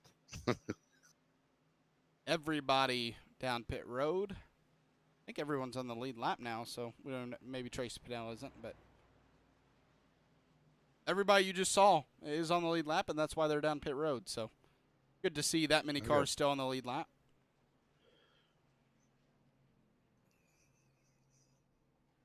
Wow. Oh, I see an early. I think I see 2 tire takers. No, okay. Nope, those are just. Never mind. All right. Tom Sears comes out first. Jeremy Burrell second. Third, Daniel Roberts. And Cody Pinnell, I imagine, with a new race car in 4th. Yeah. Yep, there it is. Yeah, he didn't have any damage earlier, but he would have needed fixed. So I'm looking at all the pit times other than Donald Ray, still on pit road. Came in 7th, was running strong. He's apparently got some damage he's getting fixed. Trey Kirk, still on pit road, getting damage fixed. That is going to hurt him. He used his quick repair earlier. Yeah. Oh, and there's a lot of damage to that car. He must have hit the wall while battling. That's going to end his hopes of winning this one. Yeah. Unless a huge wreck happens that takes everyone out but him. It's going to be interesting to see Cody Pinnell come out 5th. Daniel Roberts 3rd. Jonathan Holmbrink. Cody Pinnell came out 4th. Okay. My ticker is not caught up yet. I got the free version, so it takes a moment. Sim Racing apps is great, but it's a little slow. But it is free. So that was about a 10 to 15 lap battle, and we're going to have about 14 laps left when we go racing. This, this is kind of what you asked for, right? You ask for the caution that sets up the end of the race, And that's exactly what's happening here. We're going to get 14 to go, and I think we're going to get exactly what we just saw once again. All of our strong players up front, all of them with fresh tires, fresh race cars, and yeah, sprint to the finish. You don't have to worry about saving nothing here. Although the The only person thing who... you're Sorry, go diving. ahead. No, go ahead. My bad. One person who didn't want to see that, though, is definitely Tom Sears. Yeah, no, he was want okay with what was happening. And maybe But even, for our viewers and us. I mean, I know Cody Pinnell wanted that caution maybe to get that damage fixed, obviously, but with that caution, that lets Jeremy Briault, one of his competitors in the top 3 in points, get a chance to win this race. So yeah, it's a double-edged sword right there. And that's a few extra points for winning the race. It's a few extra points for the position plus bonus points, I believe, for winning. So, yeah, Jeremy Briault is ready to get out there and win this race and go to Darlington next week and have a shot at the championship. That would be awesome for him. I got to say, these are always the toughest for me. If I'm in the race car, these are always the toughest runs for me, because if you get a 4 or 5 lap run, it's just basically a short run, or a 20 to 30 lap like we were just set up for, that's a good sizable long run. But 14 laps, that's in the range where it's not a short run, because 14 laps is a good amount of laps at a track like this, but it's not a long run. So there's still a chance for you to wear out your tires enough to where maybe on the last lap someone could have better tires than you. So this has always been like a tricky part for me, is if there is like 14 or 15 laps to go at a mile and a half. Yeah, you want to run it hard to the finish, but yeah, sometimes after about 6-7 laps, your tires can start to fall off. By the time you get to the 10th lap, you are just pushing like crazy. Well, I'm glad I'm not in the car for this one. This has been fun to watch, and it's going to be an amazing finish, I imagine. So pace truck is off. Tom Sears, Jeremy Briault, your front row. The green flag is out. Ooh. Not a great jump for Tom Sears. He misses a... I don't think he missed a gear, because I felt like he would have been a lot slower than that, but I don't know what else it could have been other than spinning the tires. Wow. And that's going to put Jeremy Briault to the point, well, maybe, as Tom Sears... Cody Pinnell taking a peek. Tom Sears fights back on the inside. He's side by side for second and going to try to take first back.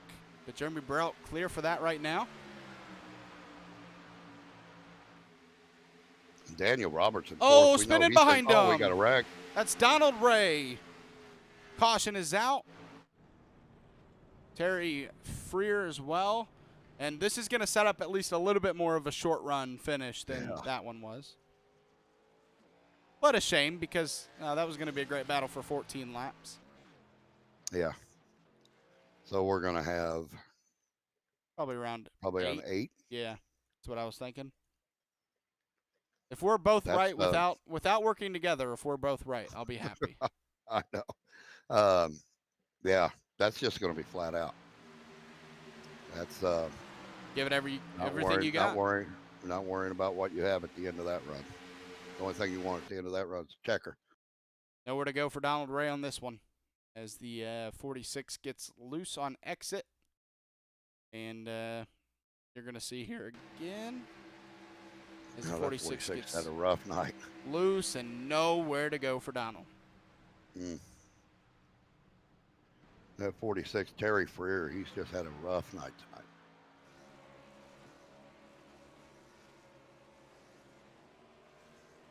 I don't imagine we'll see anybody down pit road up here, or really anywhere throughout the field, other than if they have damage. But I'm gonna bet Tom Sears gets a little better start this time. He's in second, so that's a little bit tougher. I don't think it could be worse than the last one. You never know. Sorry, Tom, but that was, wow. That was either a really great time jump by Jeremy Briault, or a slip on the clutch or something by Tom Sears. Maybe he slipped off the accelerator for just a hair. Maybe the cat got under his leg when he went to go. Here, my cat running around underneath me right now, and she likes to come in when I'm racing and she just loves getting down around them pedals for some reason. Right.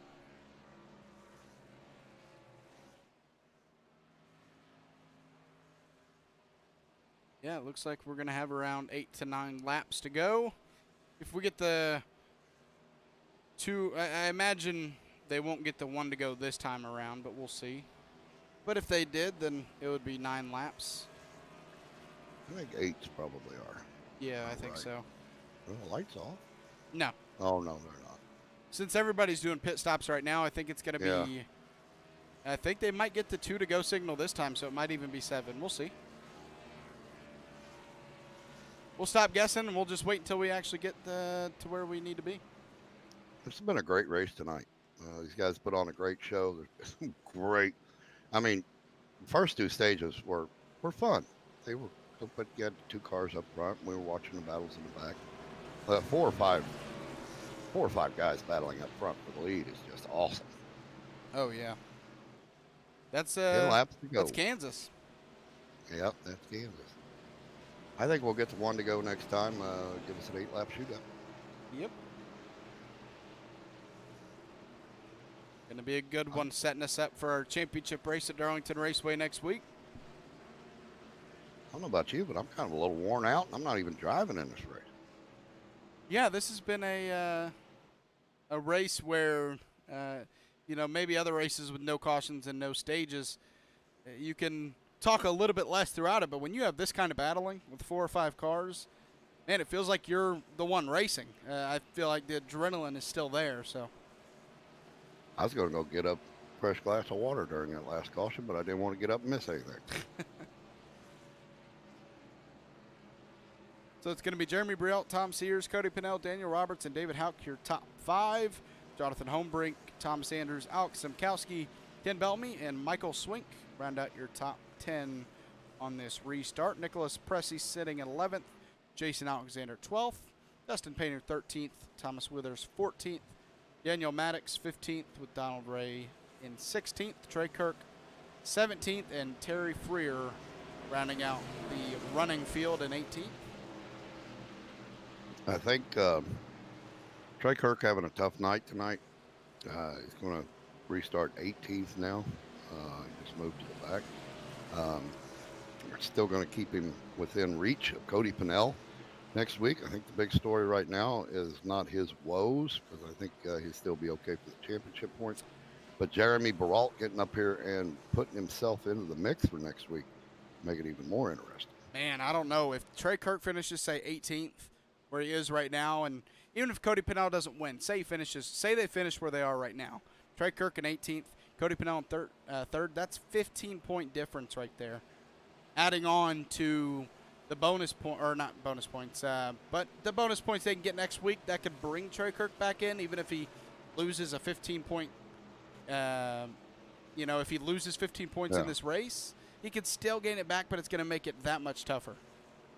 But he'll still be in the mix. But Jeremy Baralt would have had the night that Trey Kirk is having right now, then he would have been, I would say, comfortably out of the competition for the championship next week. Let's go get her, boys. Yeah, he needs to win this one to put himself in the best position he can. And he's in that lead spot right now, but he has to lead the next 8. Well, doesn't need to lead the next 8, but definitely needs to lead that last one. That last one. Green flag great jump. Back out. He got a great jump. Cody Pennell to second. Tom Sears back to third. And we're single filed out throughout the top 10. But not for long. Here comes Tom Sears to the bottom, trying to make a pass on Cody Pennell. And, well, I think we're going to see a lot of what we almost saw from Cody there.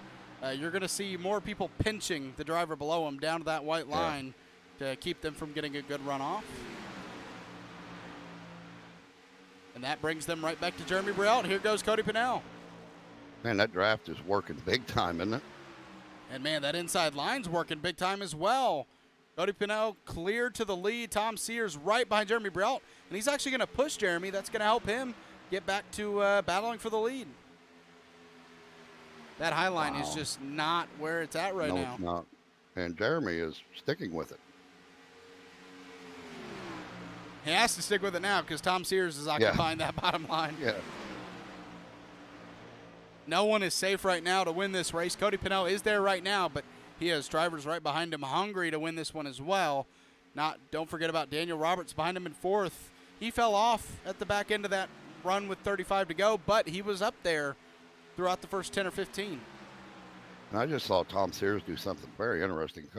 Jeremy Brault had a draft moving up on him, and he moved down, not to block, but to keep Jeremy Brault from going down there and hit him with a big fresh air. As I say, Jeremy Brault got him on a crossover coming out of 4.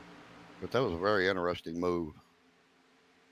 Cody Pennell with 5 to go wants these guys to stay battling, because once they're done battling, Jeremy Brault can set his eyes on the leader. I'm sorry to second guess you, Jeremy, but you need to get down there on the low line with him and draft him.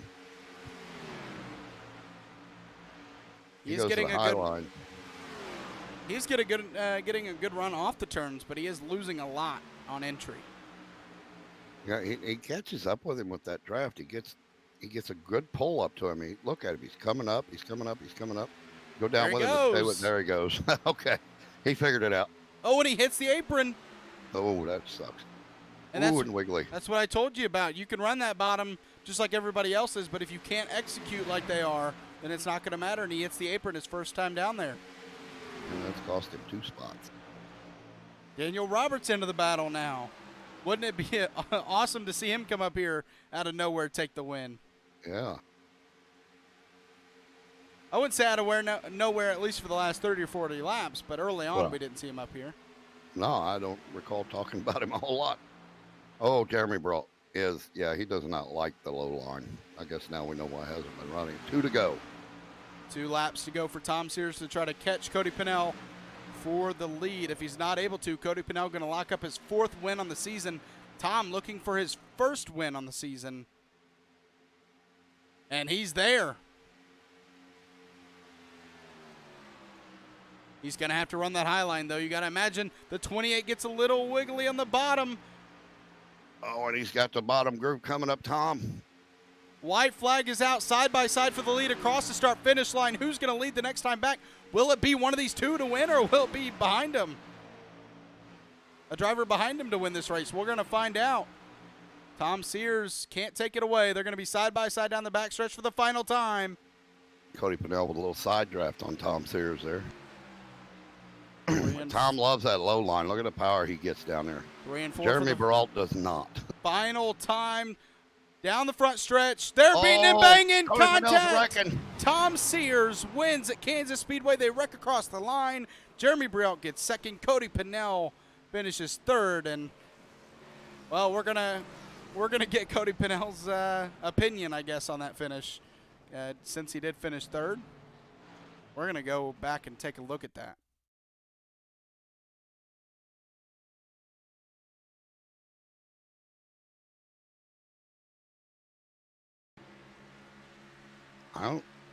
Why did he come down like that? I think Tom Sears came up a little bit to side draft as much as he could. I think they just both met in the middle. One went up, one went down. Yeah, maybe they were both trying to get a side draft at the same time. Yeah. And that allows Tom Sears to slide across the start-finish line. Yeah, my initial thought was that Cody Pennell came down, but it was such a drastic down. I was like, what? And then seeing it on that replay, like you said, Tom Sears coming up to get a side draft, Cody Pennell coming down to get a side draft. Yeah, they met in the middle. Tom Sears survived, though, takes the win. Great win tonight. Great race. It's a great race all around. Tom Sears gets his 1st win on the season going into the last race. That doesn't put him anywhere near the points lead, but it's still nice to get a win. Takes that bad taste away from Richmond and Talladega. Absolutely. We got Cody in here, so we'll go ahead and start out with our 3rd place finisher, Cody Pennell. Cody, you got a copy? Yeah, I got a copy, Zach. Well, great race, man. That was, man, through every single stage we had battling for the lead. And you were up there for most of it, if not all of it. So take us through it. Yeah, the start of the race, they're racing against Jeremy. Really intense from the start of the race. He got around me, and I couldn't run him back down. And then something happened to him on pit road, and I inherited the lead. And then in the 2nd stage there, I got to racing with Tom, and pretty much the same level of intensity battling for the stage win with him. And then coming there to the end of the race, the track completely changed when the sun went down, and I felt like my car came to me a little bit more. Uh, Tom got a run there up under me on the back stretch or on the front stretch, and I pretty much just had to commit to the high side on that last lap. And then they're coming to the checker flag. I'm not sure if I came down on him or if we met in the middle or what happened, but great finish either way. Yeah, you guys kind of met in the middle. I'll let you know that now. You went up or you went down a little bit. He went up. It was just a racing incident, going for the win. But yeah, that was man, a great race. We had a lot of good green flag runs, and I just couldn't say enough about these ARCS guys. Hey, this is Sam. Yeah, we noticed there at the end, it looked like both of you were trying to side draft at the same time, one up, one down, and yeah, like you said, you met in the middle. As that track changed, when Tom overtook you running that low line and didn't move back to the high line, kept running that low line, did that click in your head that the low line might be the way to go now? Yeah, yeah. All week we were practicing, and the high line was the way to go. Once the tires got a little wear on them, you couldn't compete on the bottom line. And then, all of a sudden here I see Tom just, coming like a freight train on the bottom. And so I thought, maybe if I moved down there, I could at least keep him at bay. And I did for a little bit until he got that good run off of four. But yeah, the track definitely changed, and that had a big role in how the race went. Well, you guys put on a great show tonight. You guys have put on a great show all season. Looking forward to championship run next week at Darlington. You got any shout outs for us? Yeah, I'd like to shout out Garland Roberts Trucking, ARCS, Ryan Pinnell, Elliot, everybody that helps us put this on. I'm really proud of these guys. We've had a couple rough patches this season, but to put on a great race like this, it makes it all worth it. And I'd also like to shout out Tom Sears, man. That was an awesome win. Congratulations. And thank you guys for broadcasting. You're welcome. And thank you, Cody. We'll talk to you again in the future, I'm sure. All right, Thanks, guys. Cody. All right, that was Cody Pinnell, your third place finisher tonight. We're going to move on to Jeremy Relt, your second place finisher. Jeremy, you got a copy? Yeah, I got you guys. Hey, great race, first of all. Nice second place finish. We talked about coming into the race. You were third in points, about 26 points back, and you just needed to have a good race with stage wins. And you got a stage win, and obviously you didn't get the win, but you finished second, and I think you set yourself up next week pretty well to try to at least compete for the championship. So take us through it. Yeah, I'm pretty sure we did pretty well in the points today. Probably not against Cody, but definitely against Trey because I saw he had some trouble on one of the restarts and wrecked. But our race is pretty good. Up until about the end of stage one, where I kind of clipped the wall, and then that's where I got stuck on pit road for a little while trying to fix the damage, and then I got caught up in another wreck back in the pack. But after the second stage, I used one of my fast repairs and then got back up there. And then it was just a battle between Tom and Cody from what I saw. And then there was another caution at some point, and then we all got bunched back up together. And then I just stuck to the high side the whole night. Like that was the only way I was making speed. It was just holding it wide open on the outside, and it was working there. And I don't know why I didn't take it on the final corner coming through 3 and 4, because I'm pretty sure when those two got together, if I had a big enough run, I probably could have got around both of them. But solid day. But yeah. Hey, this is Sam. Great run, Jeremy. I'm noticing early in the race, and I don't know if it felt like this to you or if it was even actually happening or what we were seeing on TV. Sometimes can be a little different. But it seemed like your right rear was hanging out all night like you were at a dirt track. Did it feel that way in the car? Oh yeah, I was completely sideways there through the first run whenever the sun was on the track. We got a little bit of cloud cover during the middle of stage 2 where it tightened up a little bit, but whenever the sun was out, I was, like I said, top side, full throttle, no matter what. Like I wasn't letting off, and it was fast, but it definitely, was wearing on my tires a little bit. I made mention on the broadcast there towards the end that that low line was running and really fast, and it seemed like you weren't able to gain on the high side. And I said, I wonder why he's not running the low line. And then you came down and run the low line, and I went, oh, that's why. Did it get a little squirrely down there? Yeah, like I would try to go down there and run. I could do it for like a lap or two, but after that, like the tires would heat up too much, and I couldn't stay on the bottom, and it would just get really loose. So the top side's usually the best for a loose car. So I just stayed up there the entire time. Well, it was a great show you put on, and everybody put on a great show tonight. You got any shout outs for us? Yeah, John Smeal. Every week he's on the car. Him and his wife at Smeal Racing Designs. My buddies Emrate, ADR, Airship, all those guys back there, and good win for Tom. He had a good run at Richmond. I remember that, and then he wrecked on a restart or something. But good for him to get a win. Yeah, we mentioned that in the broadcast about taking the taste away from Richmond and Talladega. A win will do that. And shout out to the Smeals. We know them guys. He does some great job on the paint job. So thank you, Jeremy. And I'm sure we will talk to you again. All right, thanks, guys. Great race from Jeremy, finishing second tonight. But no one finished better tonight than Tom Sears. Tom, you got a copy? What's up? Hey, man, congrats on the victory tonight. It's your first victory of the season, and I told the broadcast that maybe it doesn't help in the points for a championship, but it never hurts to get a victory, and especially the first one. So, first of all, congrats, and take us through it. Yeah, really excited to get my first league win in iRacing.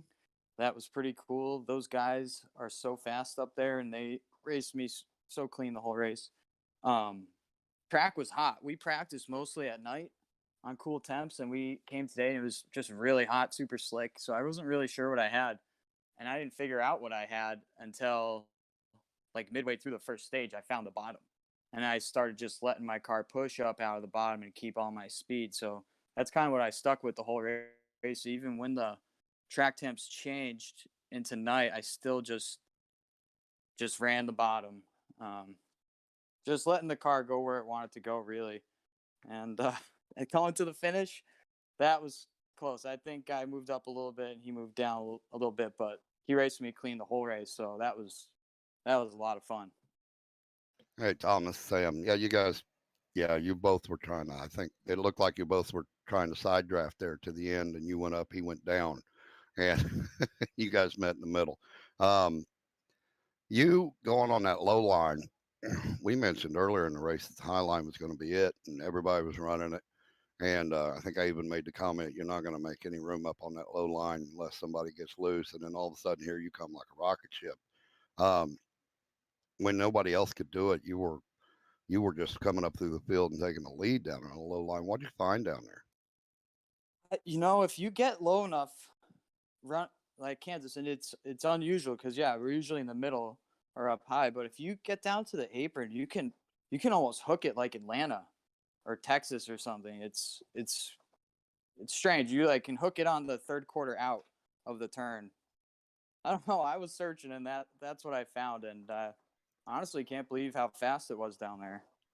Yeah, you were.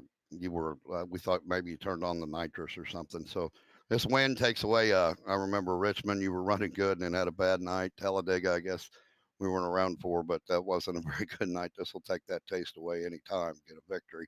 You had a very good race tonight and put on a great show. You got any shout outs for us?